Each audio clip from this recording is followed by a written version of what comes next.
तर मोदींच्या सोनं खरेदी करू नका या आवाहनानंतर सोलापूरकरांनी मात्र संताप व्यक्त केलेला आहे।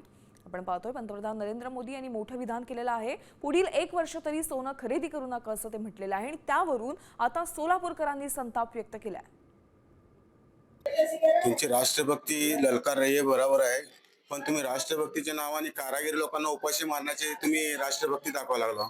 कारागिरीने मग जरा ग्राहकांनी जरा सोनं खरेदी नाही केलं तर कारागीरकडे येणार कसं? आणि मणी मंगळसूत्र जरा करायचे असेल तर लग्नात काय बांधायचे तरी काय?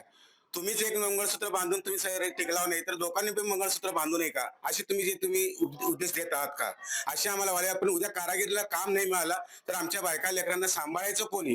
का आम्ही का बँकेचे कर्ज कसे भरायचे? का उद्या यांच्या मोदीच्या नावाने चिठ्ठी लिहून आम्हाला कारागीर लोकांना सामूहिक आत्मदहन केल्याशिवाय आम्हाला दुसरा पर्याय उरणार नाही। तेच देशातल्या नागरिकांना म्हणतात हे खरेदी करू नको, ते खरेदी करू नको, घरी बसून कारभार करा, मेट्रोने फिरा, पेट्रोल डिझेल वापरू नका, हा म्हणणारा पंतप्रधान काल रॅली काढला होता। त्या रॅलीत शेकडो गाड्या होत्या। स्वतः एक करायचं आणि जनतेला एक करायला सांगायचं, परंतु हा व्यवसाय असा आहे की हजारो वर्षापासून आमचा व्यवसाय चालत आलेला आहे। 100% आत्महत्या वाढतील, कारण या पंतप्रधानांनी जे वक्तव्य केलेलं आहे ते अतिशय चुकीचं वक्तव्य आहे आणि त्यातून यांचा पराभव दिसतो पंतप्रधानांचा।